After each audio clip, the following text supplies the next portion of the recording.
Hi, I'm Sophie. I'm a correspondent for German TV ARD covering Israel, the West Bank, and Gaza. And I want to talk a little bit about the challenges we're facing here as journalists at the moment.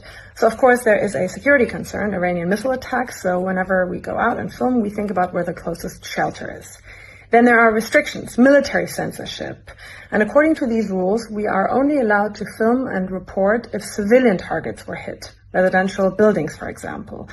But if military or strategic targets were hit, we are not allowed to film and report unless we get the approval of the censor.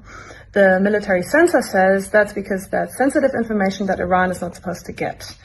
But the problem is that that can create the impression that only civilian and no military targets are being aimed at and hit. And with regards to Gaza, the problem is that we've been barred by Israel from entering Gaza independently since October 7, 2023, when Hamas attacked Israel. We also can't enter from Egypt, and that's why we work with local Palestinian journalists on the ground who help us and risk their lives doing so. If you want to know more about the challenges covering Iran, then follow my colleague Kada Iran.